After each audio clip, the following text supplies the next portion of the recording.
MRPL द्वारा आयोजित इस कार्यक्रम में शामिल होकर मुझे बहुत खुशी हो रही है। मैं यहाँ बहुत समय से आने की योजना बना रहा था।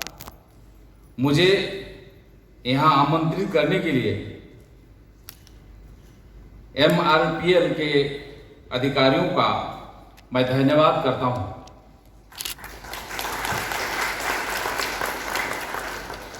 MRPL द्वारा बेंगलुरु के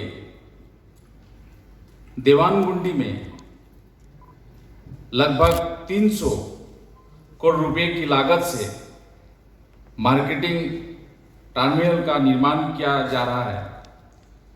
इसके निर्माण से यहाँ रोजगार के अवसर पैदा होंगे तथा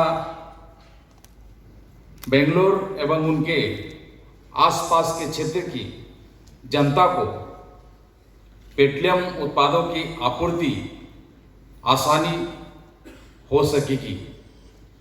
आज हम MRPL के बिटुमेन बोटलिंग प्लांट का भी शिलान्यास करेंगे। MRPL देश की महत्वपूर्ण रिफाइनरी में से एक है। MRPL के पास अपना एक मजबूत बुनियाद ढांचा है, जिसके आधार पर MRPL बेहतर तरीके से कच्चे तेल से पेट्रोकेमिकल सहित विभिन्न प्रकार के पेट्रोलियम उत्पादों का उत्पादन करती है। MRPL के पास वर्तमान 39 रिटेल आउटलेट हैं और 16 संस्थानों पर नए रिटेल आउटलेट का निर्माण कार्य प्रगति पर है। 2025 तक लगभग 119 नए रिटेल आउटलेट खोलने की योजना बना रही है। नए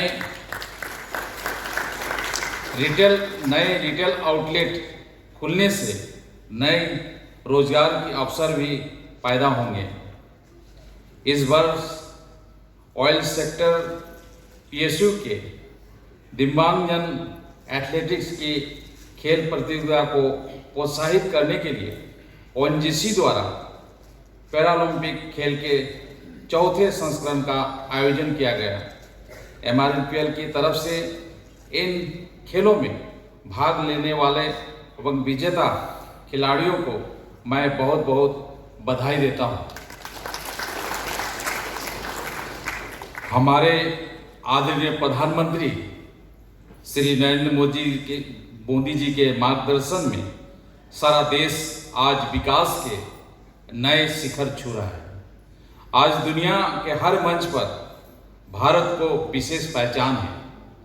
पेट्रोलियम तथा प्राकृतिक गैस मंत्रालय द्वारा उजाला योजना प्रारंभ की गई।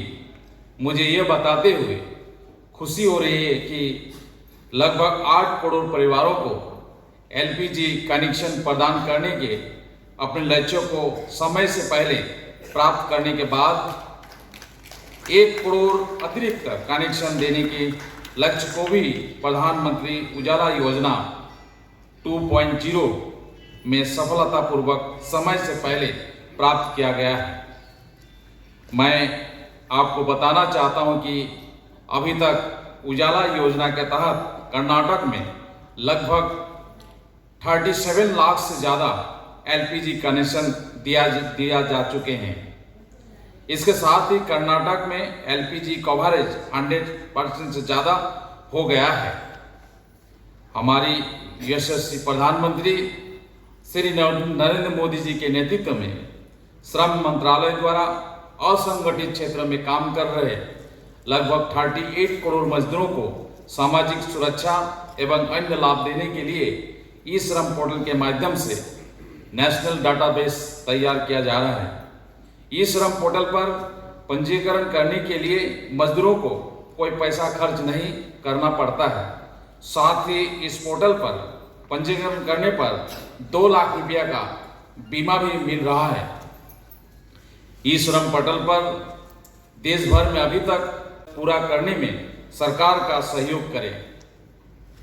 भारत सरकार के श्रम एवं रोजगार मंत्रालय द्वारा कामगारों की सामाजिक सुरक्षा हेतु कई कदम उठाए जा रहे हैं। आदरणीय प्रधानमंत्री श्री नरेंद्र मोदी जी के नेतृत्व में ईएसआई की सेवाओं को पूरी तरह से आधुनिक बनाने और उसके पूरे देश में विस्तार के लिए ईएसआई 2.0 की शुरुआत की गई है। ईएसआई 2.0 के तहत पूरे भारतवर्ष में ईएसआई योजना लागू करने और चिकित्सा सुविधाओं को मजबूत बनाने के लिए निगम द्वारा कदम उठाए जा रहे हैं।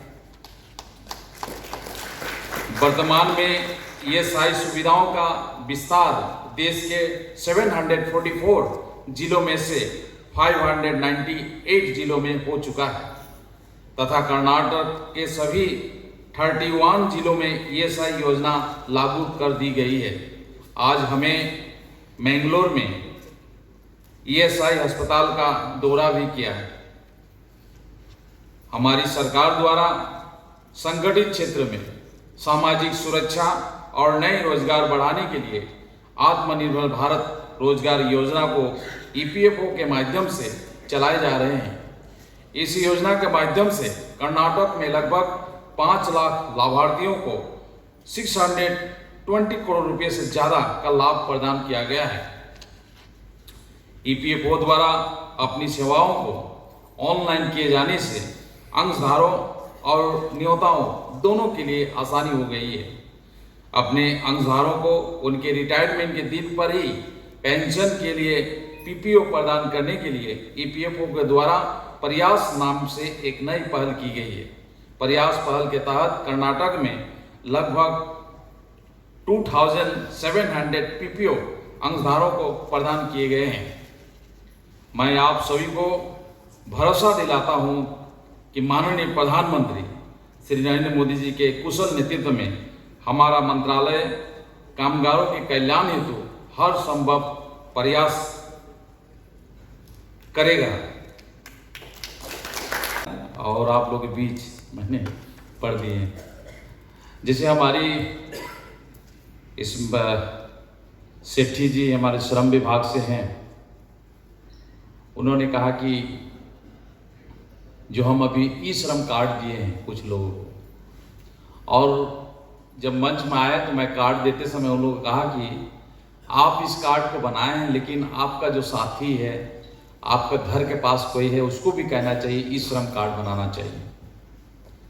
क्योंकि ई श्रम कार्ड बनाने के लिए आपको एक पैसा भी देने की जरूरत नहीं है। आपके घर के पास अगर कॉमन सर्विस सेंटर अगर है, कॉमन सर्विस सेंटर, उस सेंटर में जाके कहना चाहिए कि लेबर मंत्रालय के द्वारा ई श्रम कार्ड बना रहे हैं, हमको भी बना देना चाहिए। तो कहीं कहीं पैसा मांगते भी हैं और कोई भी सोचते हैं कि मेरा काम अभी हो जाए, तो 10-20 रुपया दे के भी आ जाते हैं और बना लेते हैं। तो कार्ड बनाने के लिए 3 चीज चाहिए, हमारे श्रम विभाग से कहा गया। एक तो टेलीफोन नंबर, आधार कार्ड और बैंक की अकाउंट चाहिए। ये 3 चीज जिसके पास है वो ई श्रम कार्ड बना सकते हैं। और किसी का पीएफ प्रोविडेंट फंड पैसा जमा नहीं होता है, टैक्स जमा नहीं करते हैं सरकार को, ऐसे सभी लोग ये ई श्रम कार्ड बना सकते हैं। जैसे हमारे यहाँ कुछ रिपोर्टर भाई लोग भी हैं, ये भी बना सकते हैं ई श्रम कार्ड। तो ये ई श्रम कार्ड बनाने से क्या फायदा है? ई श्रम कार्ड बनाने से फायदा है कि आपको एक पैसा भी देने की जरूरत नहीं है, और ईश्वर ना करे कोई कारण से अगर एक्सीडेंट हो कि मृत्यु हो जाती है, उस परिवार को 2 लाख रुपए मिलेगी। आपको एक पैसा भी देने की जरूरत नहीं है, और भगवान ना करे तो एक्सीडेंट हो जाती है तो 2 लाख रुपए मिलेगी। अगर कोई घायल हो जाता है तो उनको 1 लाख रुपए मिलेगी। और ये कार्ड आंगनबाड़ी वर्कर्स, आशा कर्मी, हमारी मनरेगा में जो लोग काम करते हैं, घर में कोई काम करते हैं, किसी घर में ड्राइवर हो, रिक्शा वाला हो, ठेला वाला हो, सभी लोग ये कार्ड बना सकते हैं। साथ ही साथ हम लोग सोच रहे हैं कि 38 करोड़ लोगों को ई श्रम हमें कार्ड बनाना है। 38 करोड़ लोगों को ई श्रम कार्ड बनाना है। अभी तक 28 करोड़ लोगों ने अभी तक कार्ड बना चुका है। नंबर 1 में है उत्तर प्रदेश। मैं असम से आता हूँ, मेरा असम बहुत नीचे है। और मैंने जैसे अपने भाषण में कहा कि कर्नाटक में 70 लाख लोग अभी तक ये कार्ड बना चुके हैं। तो मैं चाहता हूं कि जिन लोगों को मैंने कार्ड अभी दिया है उन लोग जाके अपने घर के पास के जो लोग हैं उनको कहना चाहिए एक ई श्रम कार्ड बना लो। तुम्हें पैसा भी देने की जरूरत नहीं है, कार्ड बन जाएगी। और इसके साथ साथ हम लोग सोच रहे हैं ये 38 करोड़ टारगेट हमारा होने के बाद भारत सरकार के जितनी भी सोशल सिक्योरिटी स्कीम है उसको भी हम लोग लागू करने के लिए हम लोग सोच रहे हैं। जैसे आयुष्मान भारत की कार्ड जो 5 लाख रुपया मिलती है बीमार होता है, तो वो कार्ड भी हम लोग इस ई श्रम कार्ड से जोड़ने के लिए हम लोग सोच रहे हैं। उसी तरह से प्रधानमंत्री आवास योजना, प्रधानमंत्री किसान सम्मान निधि, ऐसी जितनी भी स्कीम है भारत सरकार की जो सोशल सिक्योरिटी स्कीम है वो हम ई श्रम कार्ड से जोड़ने के लिए हमारी मंत्रालय बात हम लोग कर रहे हैं। साथ ही साथ ये जो कार्ड है इसके साथ हमें एक स्कीम में भी जोड़ दिए हैं जिसका नाम है प्रधानमंत्री श्रम योगी मानधन योजना। प्रधानमंत्री श्रम योगी मानधन योजना, इस कार्ड के द्वारा आप उस स्कीम का भी फायदा ले सकते हैं। अगर आप चाहते हैं कि मैं 60 साल उम्र जब हमारा हो जाएगा, 60 साल के बाद मुझे पेंशन मिलना चाहिए, तो आप प्रधानमंत्री श्रम योगी मानधन योजना इस ई श्रम कार्ड के द्वारा कर सकते हैं। जिसकी आयु 18 से 40 साल की जिसकी आयु है, 18 साल किसी का है तो 55 रुपया जमा करना होगा और 55 रुपया हमारी मंत्रालय लेबर मिनिस्ट्री की तरफ से जमा किया जाएगा। उसी तरह से पैसा जमा करेंगे प्रधानमंत्री श्रम योगी मानधन योजना में और ई श्रम कार्ड के द्वारा, और 60 साल के बाद 3000 रुपया पेंशन मिलेगी। ये व्यवस्था भी है ई श्रम कार्ड में। तो इस तरह से हम लोग काम कर रहे हैं पूरा भारत में। ई श्रम की कार्ड हम लोग पूछा गया कि असंगठित क्षेत्र के कितने लोग हैं, उस समय हमारे पास कोई डाटा नहीं थी, इसलिए हम एक डाटाबेस तैयार कर रहे हैं जिसे हमें टारगेट है 38 करोड़ लोगों को हम ई श्रम कार्ड बनाएंगे। उसी तरह से कुछ लोगों को आज उजाला योजना के तहत हम लोग गैस कनेक्शन दिए हैं। आप लोगों को मालूम है भारत के प्रधानमंत्री नरेंद्र मोदी जी 2014 में जब प्रधानमंत्री बने तो 2016 में बलिया से, उत्तर प्रदेश के बलिया से हम लोग शुरू किए थे उजाला योजना, और 8 करोड़ लोगों को, महिलाओं को हम लोग गैस सिलेंडर डिस्ट्रीब्यूट किए। अब मैं मंत्री बनने 1.5 साल हो गया, 8 करोड़ तो डिस्ट्रीब्यूट हो गया था।